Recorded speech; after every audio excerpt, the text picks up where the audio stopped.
Hi friends, welcome to Drama Series Tamil. இன்னைக்கு நம்ம பார்க்க போறது About Us Loveல எபிசோட் நம்பர் 9 தமிழ்ல பார்க்க போறோம். லாஸ்ட் எபிசோட்ல பாத்தீங்கன்னா ஃபாய் வந்து ஜயலு கிட்ட சொல்லிருப்பாங்க, எனக்கு என்னோட எக்ஸ் பாய் ஃப்ரெண்ட் கொடுத்த செக்யூரிட்டினால தான் அவனால என்னால மறக்க முடியல அப்படின்னு. அதுக்கு பூனைக்குட்டி சிரிச்சுக்கிட்டே சொல்லுது, உனக்கு அட்லீஸ்ட் ஒரு தடவையாவது யாராவது ஒரு ஆள் செக்யூரா ஃபீல் பண்ண வச்சிருக்காங்க, ஆனா இது வரைக்கும் எனக்கு அது கிடைச்சதே கிடையாது. மனசுக்குள்ள சோகத்தை வச்சுட்டு வெளியில சிரிச்சுக்கிட்டே சொல்றாங்க. இதனால ஃபாய் கொஞ்சம் சைலண்ட் ஆகி, நீ வேற என்னெல்லாம் வரைஞ்சிருக்கன்னு பாக்குறேன் அப்படின்னு சொல்லிட்டு நெக்ஸ்ட் பேஜஸ் எடுக்கிறாங்களா. அதுல ஹீரோயினை வரைஞ்சு வச்சிருப்பாங்க நம்ம பூனைக்குட்டி. உடனே ஃபாய் பார்த்துட்டு, அப்படின்னா உனக்கு ஹீரோயினை பிடிக்குமா அப்படின்னு சொல்லி கேக்குறாங்க. அதுக்கு ஜயலு வந்து அதை வாங்கி அப்படியே மூடி வச்சிடுறாங்களா. அப்போ ஃபாய் சொல்றாங்க, நான் யார்கிட்டயுமே நீ ஹீரோயினை வரைஞ்சிருக்கத சொல்லக்கூடாது அப்படின்னு நீ நினைச்சேன்னா என்னோட சோகத்தை நீ சரி பண்ணி ஆகணும். அதனால உன்னோட கார்டு இருக்குல்ல, அந்த கார்டை எடு, உடனே ஸ்வைப் பண்ணி எனக்கு தேவையானது எல்லாத்தையும் வாங்கி கொடுன்னு சொல்றாங்க. உடனே ஜயலும் அந்த கார்டை தேடுறாங்க. கார்டை வீட்லயே மறந்து வச்சுட்டு வந்திருப்பாங்களா. அப்போ ஃபாய் சொல்றாங்க, சரி ஓகே, அப்படின்னா காசு இல்லாம என்ன எப்படி சந்தோஷப்படுத்தலாம் அப்படின்றத நீ யோசின்னு சொல்றாங்க. சரி ஓகே நான் பண்றேன் அப்படின்னு ஜயலு அங்கிருந்து எழுந்திருச்சு போயிடுவாங்க. ஃபாய் யோசிக்கிறாங்க, காசு இல்லாம என்ன எப்படி அவனால சந்தோஷப்படுத்த முடியும் அப்படின்னு. இங்க சீன் கட்டாவது இப்ப நம்ம ஹீரோயினை ஒரு வண்டியில வச்சு தள்ளிட்டு வந்திருப்பாங்கல்ல, அந்த வண்டிக்கு முன்னாடி ஒரு போர்டை கொண்டு வைக்கிறாங்க. இதுல இருக்கக்கூடிய எல்லா ஃபிளவர்ஸையும் உங்களுக்கு தேவையான அளவு ஃப்ரீயா எடுத்துட்டு போயிடலாம் அப்படின்னு. ஹீரோயின் கேக்குறாங்க, இது எல்லாத்தையும் நீ ஃப்ரீயா கொடுக்க போறியானா. அதுக்கு நம்ம ஹீரோ கேக்குறாங்க, உன்னை பொறுத்த வரைக்கும் இது வேஸ்டா போக கூடாது, அவ்வளவுதானே, இது ஃப்ரீயா கொடுத்தா என்ன காசு கொடுத்தா என்ன, ஒன்னும் பிரச்சனை கிடையாது, யாருக்கு வேணுமோ அவங்க வந்து இதை எடுத்துட்டு போட்டோம் அப்படின்னு சொல்றாங்க. ஒவ்வொருத்தரா வந்து அந்த பொக்கைவை எடுத்துட்டு போறாங்க. அப்போ ஒரு ஆள் வந்துட்டு, நம்ம ஹீரோயின் அந்த பொக்கைக்குள்ள தானே இருப்பாங்க, அப்படின்னா இந்த பொண்ணையும் நீங்க எங்களுக்கு ஃப்ரீயாவே கொடுப்பீங்களா அப்படின்னு கேக்குறாங்களா. அடுத்த செகண்டே நம்ம ஹீரோ, இவ எனக்கு சொந்தமானவ அப்படின்னு ஹீரோயின் அங்கிருந்து அப்படியே அலேக்கா தூக்கி தள்ளி கூட்டிட்டு போயிடுறாங்க. அப்ப நம்ம ஹீரோயின் சும்மா இருக்காம என்ன கீழே விடு அப்படின்னு சொல்லிட்டு இருக்காங்களா. அப்போ ஹீரோட கால் தடுக்கி அப்படியே ஹீரோயினை போட்டுட்டு கீழே விழுந்துடுறாங்க. அப்போ ஹீரோயினை அப்படியே ஹீரோ கிஸ் பண்ணிடுறாங்க. இது அன்எக்ஸ்பெக்டடா நடக்கும். நம்ம ஹீரோயினும் அப்படியே ஷாக் ஆகி போய் கொஞ்ச நேரம் இருக்காங்க. அதுக்கப்புறமா நம்ம ஹீரோவை தள்ளி விட்டுடுறாங்க. ஹீரோவும் எழும்பிடுறாங்க. ஹீரோயின் எழுந்திருச்ச உடனே, எதுக்காக நீ இப்படி பண்ணன, என்னோட மனசு எதுக்காக இப்படி படபடன்னு அடிச்சுக்குது அப்படின்னு ஒரு மாதிரி யோசிக்கிறாங்களா. அப்போ ஹீரோ சொல்றாங்க, இது ஆக்சிடென்டா தான் நடந்துச்சு, நீ வந்து அமைதியா இருந்திருந்தா அப்படின்னா நான் உன்னை கீழே போட்டிருந்திருக்க மாட்டேன், இது எல்லாத்துக்கும் நீ தான் காரணம் அப்படின்னு சொல்றாங்க. உடனே ஹீரோயின், நீ தான் எல்லாத்துக்கும் காரணம், இங்க இருந்து எழுந்திருச்சு போயிடு அப்படின்னு சொல்லிட்டு கோபப்பட்டு எழுந்திருச்சு போறாங்க. ஆனா நம்ம ஹீரோ சந்தோஷமா லிப்ஸ் தடவுறாங்க. அதுக்கப்புறமா ஹீரோயின் ஒரு பெஞ்ச்ல போய் உட்கார்ந்துருக்காங்களா. அவங்க பக்கத்துல போய் உட்கார்ந்துருக்காங்க. உன்னோட கால்ல அடிபட்டு இருந்துச்சுல, உனக்கு சிவியரா இருந்துச்சு அப்படின்னா நானே உன்னை ஹாஸ்பிட்டலுக்கு கூட்டிட்டு போறேன்னு சொல்றாங்க. அதுக்கு நம்ம ஹீரோயின் ஒன்னும் அவசியம் கிடையாதுன்னு சொல்றாங்களா. ஹீரோ வந்து விடாம ஹீரோயினோட காலை பிடிச்சு, உனக்கு எப்படி இருக்கு அப்படின்னு சொல்லிட்டு பார்த்துட்டு தடவுறாங்க. ஹீரோயினோட காலை தடவுனோடனே ஹீரோயின் துடிச்சு போயிடுறாங்க. ஏன்னா ஹீரோயினுக்கு ரொம்ப வலிக்கும். ஆனாலும் ஹீரோயின் சொல்றாங்க, இது ஒண்ணு பெரிய அடியெல்லாம் ஒண்ணு கிடையாது, எனக்கு கொஞ்ச நாளையில சரி ஆயிரும், நானே பாத்துக்கிறேன் அப்படின்னு காலை கீழே வச்சிடுறாங்க. ஹீரோவும் சரி ஓகே அதெல்லாம் ஓகே தான், நீ எதுக்காக இவ்ளோ ஸ்டபனா இருக்க, நீ என்ன கேட்டாலுமே நான் உனக்கு கொடுக்க ரெடியா இருக்கேன், அப்புறம் எதுக்காக நீ இந்த மாதிரி எல்லாம் பிஹேவ் பண்ணிட்டு இருக்க அப்படின்னு கேக்குறாங்க. அதுக்கு நம்ம ஹீரோயின் சொல்றாங்க, ஒன்னாலதான் என்னோட லைஃப்ல எல்லா தடவையுமே நான் தோத்து போயிட்டு இருக்கேன், நான் யானுக்கு ப்ரப்போஸ் பண்ணணும்ன்றதுக்காகவே அந்த லெட்டர் எழுதி வச்சிருந்தேன், ஆனா அந்த ரூம்ல ஒன்னு யார் வர சொன்னது, அந்த லெட்டரை நீ எடுத்து எங்கேயோ போட்டுட்டு அந்த லெட்டரை இப்ப வரைக்கும் என்கிட்ட கண்ணிலே படல, நான் எப்படி அவனுக்கு ப்ரப்போஸ் பண்ணுவேன் இனி ஒரு தடவை அப்படின்லாம் சொல்லிட்டு இருக்காங்களா. அப்ப நம்ம ஹீரோ அந்த ரிங்கை எடுத்து காமிக்கிறாங்க. அந்த ப்ரப்போஸ் பண்ற லெட்டர் கூட இதை தானே நீ வச்சிருந்த அப்படின்னு. உடனே ஹீரோயின் கேக்குறாங்க, இந்த ரிங் எப்படி உன் கையில வந்துச்சு அப்படின்னா நீ அந்த லெட்டரை அப்படின்னு சொல்றாங்க. அதுக்கு நம்ம ஹீரோ, ஆமா நான் அந்த லெட்டரை ரீட் பண்ணிட்டேன்னு சொல்றாங்க. உடனே ஹீரோயினுக்கு இன்னும் கோவம் வருது, அந்த லெட்டரை நீ தூக்கி தூர போட்டேன்னு தானே சொன்ன அப்படின்னு சொல்லி கேக்குறாங்க. அதுக்கு ஹீரோ சொல்றாங்க, ஃபர்ஸ்ட் நான் தூர தான் போட்டிருந்தேன், ஆனா அதுக்கு அப்புறமா நீ வந்து கேட்டல ஒரு லெட்டர்னு, அதனால சரி ஓகே அந்த லெட்டர் எங்கேயாவது இருந்துச்சுன்னா எடுத்துட்டு வாங்க நீ செக்ரட்டரி கிட்ட சொல்லியிருந்தேன், அவங்களும் போய் தேடி எடுத்துட்டு வந்தாங்க. அதுக்கப்புறமா அந்த லெட்டரை நான் பிரிச்சு படிச்சுட்டேன்னு சொல்றாங்க. நம்ம ஹீரோயினுக்கு இன்னும் கோவம் வருது, நீ எதுக்காக இந்த மாதிரிலாம் பண்ணிக்கிட்டு இருக்க அப்படின்னு கேக்குறாங்களா. உடனே நம்ம ஹீரோ அந்த ரிங்க ஹீரோயினோட கையில கொடுத்துட்டு, இதனால தானே நம்ம ரெண்டு பேருக்குள்ளேயும் ஃபர்ஸ்ட் ஸ்டார்டிங் ஆச்சு ப்ராப்ளம், இப்போ அந்த ப்ராப்ளம் சால்வ் ஆயிடுச்சு, மறுபடியும் நம்ம ஜீரோல இருந்தே ஸ்டார்ட் பண்ணலாம், இனிதான் நம்ம ரெண்டு பேருக்கும் ஒருத்தர் தெரியும்ன்ற மாதிரியே காமிச்சுக்கலாம், உன்னை நான் கண்டிப்பா விட மாட்டேன், நான் கிவ் அப் பண்ண போறதும் கிடையாது, உனக்கு என்ன பிடிச்சே ஆகணும் அப்படின்னு சொல்லிட்டு அங்க இருந்து போறாங்க. நம்ம ஹீரோயினுக்கு செம்ம காண்டாவது, கையில வச்சிருந்தா ரிங்க அப்படியே தூக்கி போடலான்னு பாக்குறாங்க. ஆனா அது ஹீரோ கொடுத்த ரிங் கிடையாது, இவங்களோட தானே, அதனால அப்படியே அமைதியா ஆயிடுறாங்க. இங்க சீன் கட் ஆகுது. ஃபாய காமிக்கிறாங்க. ஃபாய் யோசிக்கிறாங்க, இந்த ஜயலு எங்க போயிட்டான், அவனோட கண்ணுக்கு நான் ஒரு முயல் குட்டியா தான் தெரிஞ்சிருக்கேன், என்னோட ஸ்ட்ராங்கான ஃபேஸ் யாருக்குமே தெரியல அப்படின்னு ஃபீல் பண்ணிக்கிட்டு இருக்கும்போது ஜயலு அங்க இருந்து வராங்க. ஒரு பபிள் உண்டுல, பெரிய பபிள் வர மாதிரி, அதை வச்சு ஃபாய அப்படியே கவர் பண்றாங்க. ஃபாய் பார்த்துட்டு அசந்து போயிடுறாங்க. அவங்களுக்கு கொஞ்சம் கொஞ்சமா ஸ்மைல் வருது. பூனைக்குட்டியோட பிரில்லியன்ட் ஐடியாவை பாத்தீங்களா. இப்ப ஃபாய கூட்டிட்டு நிறைய பபிள்ஸ் இருக்கக்கூடிய இடத்துக்கு போயிட்டு இந்த பபிள்ஸை வர வைக்கிறதுக்காக நான் இது கூட மிஸ் பண்ணிருக்கேன் அப்படின்லாம் சொல்லிட்டு பபிளை வச்சு ஃபாயை சந்தோஷப்படுத்துறாங்க. ஃபாயும் கேம் விளையாட ஆரம்பிச்சிடுறாங்க. இப்ப ஃபாயோட கண்ணுல ஏதோ பட்ட மாதிரி இருக்குமா, உடனே போயிட்டு நம்ம பூனைக்குட்டி கண்ணுல என்னாச்சு அப்படின்னு ஊதி கொடுத்துட்டு இருக்காங்க. அப்ப ஃபாயோட இதயம் அப்படியே டப்பு டப்பு டப்புன்னு அடிக்குதா. உடனே ஃபாய் ஜயலு கிட்ட சொல்றாங்க, நீ நிஜமாவே ரொம்ப பிரில்லியன்ட் தான், என்ன நீ சிரிக்க வச்சுட்ட, உன்னோட இந்த டெக்னிக் ஒர்க் ஆயிருக்கு அப்படின்னு. உடனே ஜயலுக்கு சந்தோஷம் ஆயிடுது. அப்படியே தள்ளி போய் உட்கார்ந்துச்சு ஃபாய வரைய ஆரம்பிக்கிறாங்க. ஃபாய் ரொம்ப சந்தோஷமா அங்க இருந்து நிறைய பபிள்ஸ் விட்டு விளையாடிக்கிட்டே இருக்காங்க. அதை பார்த்து ஜயலுக்கு ரொம்ப ஹாப்பியா இருக்குது. இங்க சீன் கட் ஆகுது. இப்ப ஃபாய் வீட்டுக்கு போயாச்சு. லீஷி நீ எங்க போயிருந்த அப்படின்னு சொல்லி கேக்குறாங்களா. அதுக்கு ஃபாய் சொல்றாங்க, நாங்க பபிள் விட போயிருந்தோம். ஆக்சுவலி என் கூட ஜயலுவும் வந்திருந்தான். ஜயலு ரொம்ப சைல்டிஷ் தெரியுமா, அவன் அந்த பபிள் எல்லாத்தையும் விட வச்சு என்ன ரொம்ப சந்தோஷமாக்கிட்டான் அப்படின்னு. உடனே லீஷி சொல்றாங்க, அவன் சைல்டிஷா பிஹேவ் பண்ணானா, சரி ஓகே இருக்கட்டும் அப்படின்னு சொல்லிட்டு இந்த பக்கமா பார்த்தா ஜயலு குளிச்சுட்டு வந்திருப்பாங்க. அப்ப லீஷி கேக்குறாங்க, நீ குளிச்சு முடிச்சிட்டியா அப்படின்னு. அதுக்கு ஜயலுவும் ஆமான்னு சொல்றாங்களா. உடனே லீஷி வந்து குளிக்கிறதுக்காக போறாங்க. அப்ப போயிட்டு நம்ம ஃபாய அங்க இருந்து கூப்பிடுறாங்க. ஃபாய் என்ன ஆச்சு அப்படின்னு சொல்லிட்டு லீஷி கிட்ட போய் கேட்கும்போது லீஷி சொல்றாங்க, அவன் பாத்ரூம்ல குளிச்சதுக்கு அப்புறமா ஒரு துளி கூட அழுக்கு இல்லாம ஃபுல்லா கிளீன் பண்ணி வச்சிருக்கான், அதை நீ கவனிச்சியான்னு. ஃபாய் கேக்குறாங்க, இதுல என்ன இருக்கு அப்படின்னு. உடனே லீஷி ஃபாய தன்னோட ரூமுக்கு கூட்டிட்டு போறாங்க. ஆக்சுவலி அவனோட பிஹேவியர் எல்லாத்தையும் பார்க்கும்போது எனக்கு அவன் வந்து ஒரு பணக்கார வீட்ல இருந்து வந்திருக்க பையனா இருப்பானோ அப்படின்னு நிறைய டவுட்ஸ் இருந்துச்சு. அதை கிளாரிஃபை பண்ற மாதிரி அவன் கிட்ட ஒரு கார்டை கொடுத்து அதோட பின் நம்பரை ரெக்கவர் பண்ண சொல்லியிருந்தான் தெரியுமா. அந்த பின்ல பார்க்கும்போது அது ஒரு கோல்டன் கார்டு, அதுல எவ்வளவு வேணாலும் அவன் ஸ்வைப் பண்ணி எடுத்துக்கலாம், அதுல லிமிட்டே கிடையாது. அந்த அளவுக்கு அவன் கிட்ட காசு இருக்கு. பேசிக்கா நான் என்ன சொல்ல வரேன் அப்படின்னா, அவன் ஒரு ஏழை ஒண்ணும் கிடையாது, அவன் பெரிய பணக்காரன், அதை ஞாபகம் வச்சுக்கோ அப்படின்னு. உடனே பாய்க்கு ஆச்சரியமாவது, நீ என்ன சொல்ற, அவன் பணக்காரனா அப்படின்னு யோசிக்கிறாங்க.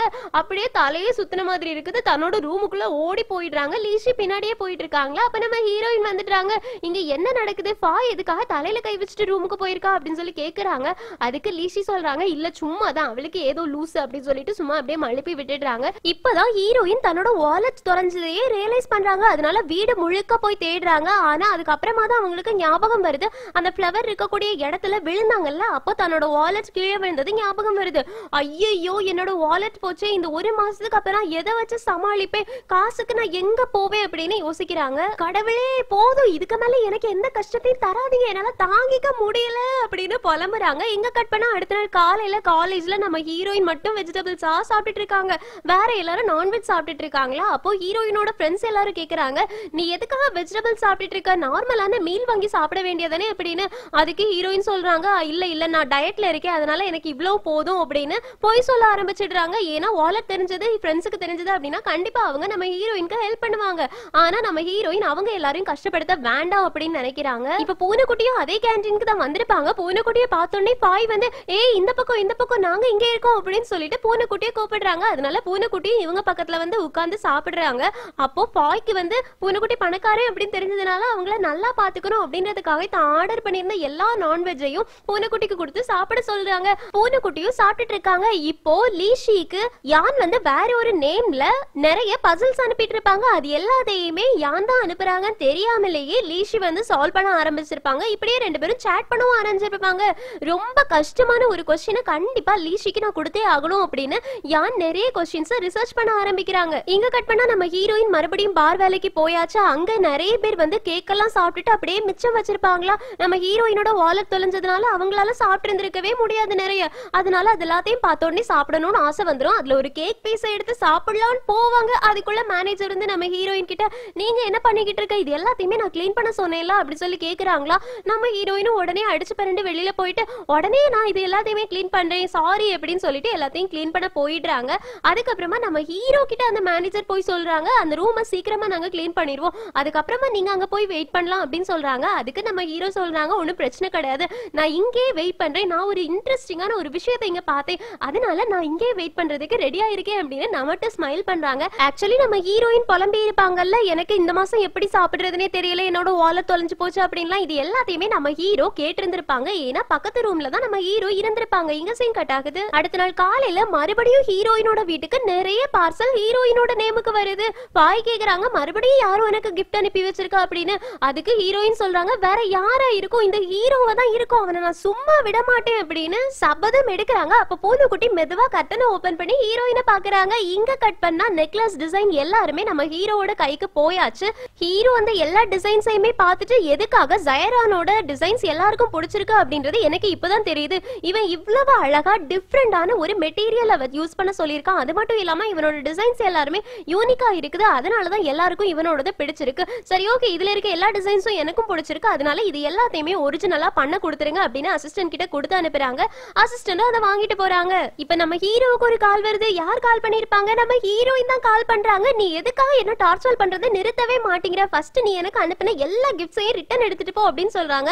அதுக்கு நம்ம ஹீரோ, நீ சொல்ற எதுவுமே எனக்கு கேட்கல, எனக்கு கேட்கலையே அப்படின்னு தள்ளி தள்ளி போனை வச்சுட்டு, உனக்கு ஏதாவது பேசணும் அப்படின்னா என்னோட ஆபீஸ்க்கு நேரா வந்து என்கிட்ட பேசிக்கோ அப்படின்னு சொல்லிட்டு காலை கட் பண்ணிடுறாங்க. நம்ம ஹீரோயின் வந்து, இவன் நடிக்கிறான், இவனுக்கு நேரா போயிட்டு நான் மூஞ்சிலேயே பஞ்சு கொடுத்தாதான் இவன் நம்புவான் போல அப்படின்னு சொல்லிட்டு கோவமா கிளம்பி நம்ம ஹீரோட ஆபீஸ்க்கு போறாங்க. அங்க ஹீரோ மட்டும் இல்லாம கூட அசிஸ்டன்டும் நிக்கிறாங்க. இப்ப நம்ம ஹீரோயினை உட்கார சொல்லிட்டு நிறைய சாப்பாடு கொண்டு வர சொல்றாங்க. நம்ம ஹீரோயின் அது எல்லாத்தையும் பார்த்த உடனே வந்த விஷயத்தையே மறந்துடுறாங்க. இவ்ளோ இருக்கா சாப்பிடுறதுக்கு, இது வரைக்கும் நான் இந்த மாதிரி ஐட்டம்லாம் பார்த்ததே கிடையாது அப்படின்னு சொல்லிட்டு எல்லாத்தையுமே பார்த்துட்டு இருக்காங்க. அதுக்கப்புறமா தான் தன்னோட கான்ஷியஸ்க்கு வந்துட்டு, ஒரு நிமிஷம், நீ மறுபடியும் என்னை ஏமாத்த முடியாது, நீ கண்டிப்பா என்னை ஏமாத்துறதுக்காக தான் இந்த மாதிரி சாப்பாடு நிறைய கொண்டு வந்து வைக்க சொல்லியிருக்க. ஃபர்ஸ்ட் நான் இங்க எதுக்காக வந்தேன் அப்படின்றத சொல்லிடுறேன். என்னோட வீட்டுக்கு நீ அனுப்பின எல்லா பார்சலையுமே திருப்ப எடுத்துக்கோ, எனக்கு அது எதுவுமே தேவை கிடையாது. ஆல்ரெடி நீ அனுப்பின அந்த பொக்கே எல்லாத்தையும் நான் திருப்பி அனுப்புறப்பவே உனக்கு தெரிய வேண்டாமா, எனக்கு எதுவுமே தேவையில்லைன்னு. உன்னால பணம் கொடுத்து யார வேணாலும் வாங்க முடியுமா இருக்கும், ஆனா என்ன உன்னால கண்டிப்பா வாங்க முடியாது. நீ எவ்வளவுதான் என் மேல பணத்தை வீசினாலும் நான் உன்னை திரும்பி கூட பார்க்க மாட்டேன். அதனால நீ என்கிட்ட இருந்து தள்ளி இருக்கிறதான் பெட்டர் அப்படின்னு அங்க இருந்து கோவப்பட்டு போயிடுறாங்க. இப்ப நம்ம ஹீரோ யோசிக்கிறாங்க, இவ எதுக்காக இந்த மாதிரி பண்ணிட்டு இருக்கா அப்படின்னு. அதுக்கு அசிஸ்டன்ட் நம்ம ஹீரோ கிட்ட சொல்றாங்க, பணத்தால வாங்க முடியாத விஷயங்கள் இங்க நிறைய இருக்கு. ஹீரோயினோட கேரக்டரை பார்க்கும்போது கண்டிப்பா அவங்க ரொம்ப சாஃப்டான கேரக்டர்னு நினைக்கிறேன். நீங்க அவங்க கிட்ட பண்ணின தப்புக்காக ஒரே ஒரு தடவை சாரி சொல்லி பாருங்க, மறுபடியும் அவங்க உங்க கூட ஃப்ரெண்டா இருக்க ட்ரை பண்ணுவாங்க.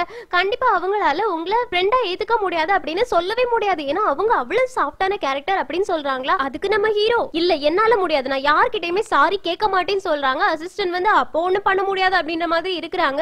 இங்க கட் பண்ணா நம்ம ஹீரோயின் வெளியில ஸ்பீடா நடந்து போயிட்டு இருக்காங்களா. அங்க எவ்வளவு சாப்பிடுறதுக்கு இருந்துச்சு, எல்லாத்தையுமே நான் மிஸ் பண்றேன். என்னோட வாழ்க்கையில நான் என்ன கஷ்டப்பட்டாலும் அவ்வளவு சாப்பாடை என்னால பார்க்கவே முடியாது. இருந்தாலும் பரவாயில்ல, நான் கரெக்டா தான் பண்ணிட்டு வந்திருக்கேன் அப்படின்னு அவங்களே அவங்க தேத்திக்கிறாங்க. இப்ப நம்ம ஹீரோ கார்ல போறாங்க. அப்போ ஹீரோயின் பக்கத்துல போயிட்டு நிறுத்திட்டு, நீ ஏறு கார்ல அப்படின்னு சொல்றாங்களா. அதுக்கு ஹீரோயின் சொல்றாங்க, முடியாது, நான் வீட்டுக்கு நடந்தே போய்ப்பேன் அப்படின்னு.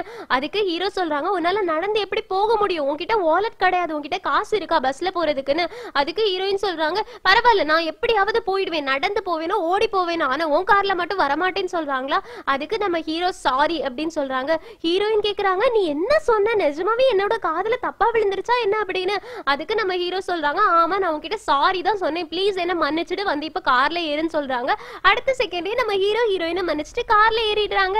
ஹீரோயின் சொல்றாங்க, நீ உண்மையா சொன்னியா பொய்யா சொன்னியா அப்படின்றதால எனக்கு தெரியாது, ஆனா உன்ன மாதிரி ஒருத்தனோட வாயில இருந்து சாரி அப்படின்ற வார்த்தை வர்றது ரொம்பவே கஷ்டம், அதனால பரவாயில்ல, இருந்தாலும் நீ எனக்கு தந்த எல்லா கிஃப்ட்ஸையுமே எடுத்துட்டு போயிடு, என்னோட வீட்டுல அது குப்பை மாதிரி தான் அடைஞ்சு கிடக்கும் அப்படின்னு சொல்லிட்டு ஹீரோயின் இறங்கக்கூடிய இடம் வந்ததுக்கு அப்புறமா ஹீரோயின் இறங்குறாங்க. அப்ப நம்ம ஹீரோ ஹீரோயின் கிட்ட ஒன்னே ஒண்ணுதான் சொல்றாங்க, நான் கொடுத்த கிஃப்ட்ஸ் எல்லாத்தையும் ஒரு தடவையாவது நீ ஓபன் பண்ணி பாத்தியா, ஃபர்ஸ்ட் ஓபன் பண்ணி பாரு, அதுக்கப்புறமா உனக்கு பிடிக்கல அப்படின்னா என்கிட்ட சொல்லு, நான் எல்லாத்தையுமே வந்து எடுத்துட்டு போயிடுறேன், ஆனா ஃபர்ஸ்ட் கிஃப்ட்ஸை ஓபன் பண்ண மறந்துடாத அப்படின்னு சொல்றாங்க. நம்ம ஹீரோயினும் சரி ஓகேன்னு வீட்டுக்கு போயிட்டு எல்லா கிஃப்ட்ஸையும் ஓபன் பண்றாங்க.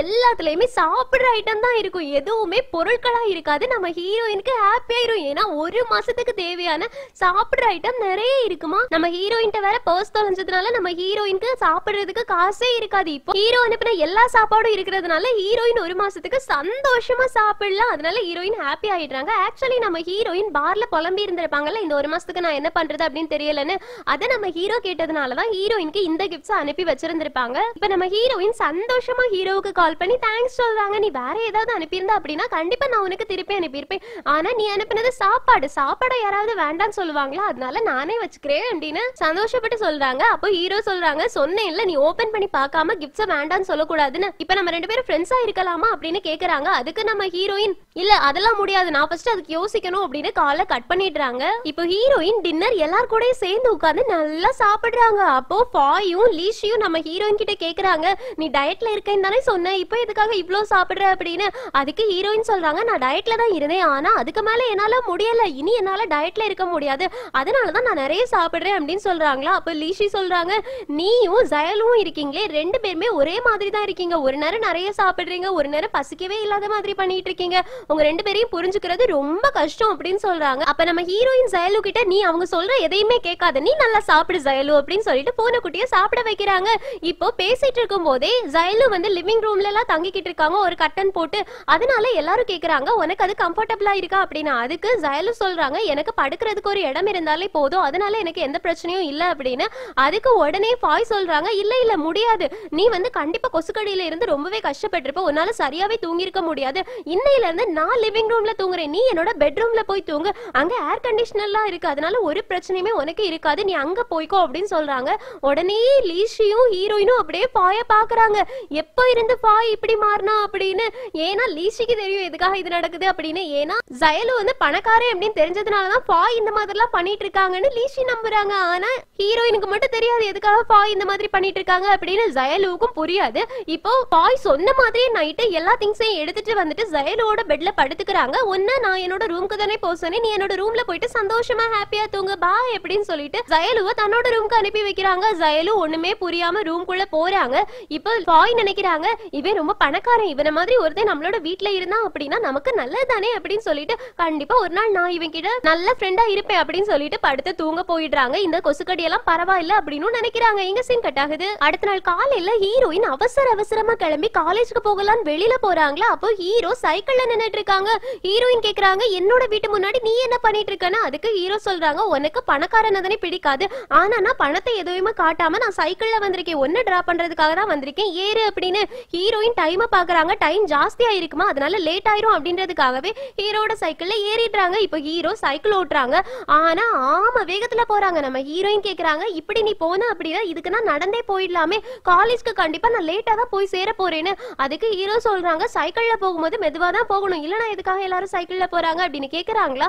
உடனே ஹீரோயின் நீ இறங்கு இறங்கு நான் ஓட்டுறேன் அப்படின்னு. நம்ம ஹீரோயின் புல்லட் வேகத்துல சைக்கிள் ஓட்டிட்டு போறாங்க. நம்ம ஹீரோ பின்னாடி உட்காந்து ஏய் மெதுவா போ மெதுவா போ மெதுவா போ அப்படின்னு பயந்துகிட்டு இருக்காங்க. இங்க கட் பண்ணா காலேஜ்ல லீஷிய காமிக்கிறாங்க. லீஷிக்கு இப்ப மறுபடியும் ஒரு ஃப்ரெண்ட் ரிக்வெஸ்ட் வந்திருக்கு. அதுலயும் மேக்ஸ் ப்ராப்ளம் சால்வ் பண்ண தான் கேட்டிருக்கு. அதையும் நம்ம லீஷி வந்து சால்வ் பண்ணி அனுப்புறாங்க. இதை யாரோ இங்க இருந்து தான் பண்ணிட்டு இருக்காங்கன்னு நினைக்கிறேன். ஏன்னா நான் லைப்ரரியில இருக்கேன்னு தெரிஞ்சே லைப்ரரி புக்ல இருந்து போட்டோஸ் எடுத்து எனக்கு அனுப்பிட்டு இருக்காங்களே அப்படின்னு யோசிச்சுட்டு அங்கேயும் இங்கேயும் பாக்குறாங்க. அப்போ முன்னாடி யான் இருக்கிறாங்க, மொபைல் இப்படி ஆடுறாங்களா. உடனே லீஷிக்கு தெரிஞ்சிருச்சு யான் தான் அனுப்பிட்டு இருக்கது அப்படின்னு. உடனே பிளாக் பண்றாங்க. யான் இப்போ லீஷி கிட்ட வந்துட்டு நான் தான் உனக்கு எல்லா பசில்ஸையும் அனுப்பிட்டு இருந்தது, நீ எல்லாத்தையுமே ரொம்ப ஸ்பீடா சால்வ் பண்ற, அது எனக்கு எப்படின்னே தெரியல, நீ தானே அன்னைக்கு ஹீரோயின் கூட என்னோட ரூமுக்கு வந்தது, அது மட்டும் இல்லாம என்னோட லேப்ல இருந்த அந்த கேம் 5 நிமிஷத்துல நீ தானே முடிச்சது அப்படின்னு. அதுக்கு லீஷி சொல்றாங்க ஆமா எனக்கு ரொம்ப போர் அடிச்சது அன்னைக்கு, அப்போ நான் ஒரு லேப்டாப்ல இந்த கேம் இருந்ததை பார்த்தேன், உடனே அதை சால்வ் பண்ண, இதுல என்ன இருக்கு அப்படின்னு சொல்லி கேக்குறாங்களா. அதுக்கு யான் சொல்றாங்க என் கூட வந்து அதே கேம் ஒரே ஒரு தடவை விளையாடு ப்ளீஸ் அப்படின்னு. அதுக்கு லீஷியும் ஒத்துக்கிறாங்க. இப்போ கேமிங் ரூமுக்கு போயாச்சு. அங்க யான் வந்து அந்த கேம் எப்படி இருந்துச்சோ அதே மாதிரி அரேஞ்ச் பண்றாங்க. இப்ப விளையாடுன்னு சொல்றாங்க. லீஷி கொஞ்ச நேரத்திலேயே வின் பண்ணிடுறாங்க. அப்போ யான் சொல்றாங்க நீ நிஜமாவே சூப்பர் தான், உன்னால எப்படி இவ்வளவு சீக்கிரமா விளையாட முடியுது அப்படின்னு. அதுக்கு லீஷி சொல்றாங்க இது எல்லாமே பிராக்டிஸ் தான், நான் சும்மா இருக்கும் போதெல்லாம் கேம் விளையாடிட்டு இருப்பேன், இந்த மாதிரி கேம் எனக்கு நிறைய தெரியும், அதனால நீ என்கிட்ட வின் பண்ணிக்கவே முடியாது, நான் இங்க இருந்து கிளம்புறேன் பாய் அப்படின்னு சொல்லி கிளம்பி போயிடுறாங்க. இங்க கட் பண்ணா நம்ம ஹீரோயின் காலேஜ்க்கு வந்தாச்சு. அப்போ ஹீரோயின் சொல்றாங்க பாரு டைம் ஆயிடுச்சு, என்னோட ஃபர்ஸ்ட் லெக்சரை நான் கண்டிப்பா மிஸ் பண்ண தான் போறேன், உன்னை யார் சைக்கிள் எடுத்துட்டு என்னோட வீட்டுக்கு வர சொன்னது அப்படின்னு திட்டுறாங்க. அதுக்கு நம்ம ஹீரோயினை உட்கார சொல்லிட்டு ஒரு நிமிஷம் இரு, என்னோட வாட்ச் என்ன இருக்கு அப்படின்னு ஹீரோயினோட கையில கட்டி கொடுத்துட்டு இன்னும் உன்னோட லெக்சருக்கு லேட் ஆகல, எப்பவுமே நீ மொபைலே பாத்துட்டு இருக்காத, இந்த வாட்ச்ல எப்பவுமே டைம் தப்பா காமிக்காத, அதனால இதை உன்னோட கையில இருந்து எப்பவுமே கழட்டாத, நீயே வச்சுக்கோ அப்படின்னு சொல்றாங்க. அதுக்கு நம்ம ஹீரோயின் இது காஸ்ட்லியா இருக்கு, இதெல்லாம் எனக்கு வேண்டாம்னு சொல்றாங்களா. அதுக்கு நம்ம ஹீரோ சொல்றாங்க இதை நான் உனக்கே கொடுக்கல, நெக்ஸ்ட் டைம் நான் உன்னை மீட் பண்ணும்போது கண்டிப்பா இதை எனக்கு திருப்பி கொடுத்துரு அப்படின்னு சொல்லிட்டு சைக்கிள் எடுத்துட்டு கிளம்புறாங்க. நம்ம ஹீரோயின் சரி ஓகே அப்படின்னு கிளாஸுக்கு கிளம்பி போறாங்களா. அப்பதான் யோசிக்கிறாங்க இவன் எதுக்காக அவனோட வாட்சை எனக்கு எந்த ஒரு ரீசனுமே இல்லாம தந்துட்டு போறான், அது மட்டும் இல்லாம நெக்ஸ்ட் டைம் சொல்லிட்டு போறானே, இவன் ஏதோ ஒரு ட்ரிக் பண்ணிட்டான் அப்படின்னு யோசிக்கிறாங்க. எங்க சீன் கட்டாது இந்த எபிசோட் முடியுது. நம்ம ஹீரோயின் கிட்ட வரதுக்காக நிறைய ட்ரிக்ஸ் பண்ணிட்டு இருக்காங்க. அது நம்ம ஹீரோயினுக்கு ரொம்ப லேட்டா தான் புரியுது. இனி ஹீரோயினை எப்படி அப்ரோச் பண்ண போறாங்க அப்படின்றது எல்லாத்தையுமே அடுத்தடுத்த எபிசோட்ஸ் பார்த்து தெரிஞ்சுக்கலாம். சோ அடுத்தடுத்த எபிசோட்ஸ்க்காக வெயிட் பண்ணுங்க. இந்த எக்ஸ்பிளனேஷன் உங்களுக்கு பிடிச்சிருந்துச்சுன்னா லைக் பண்ணுங்க, மறக்காம சேனலை சப்ஸ்கிரைப் பண்ணிடுங்க. Thank you friends, take care, bye by.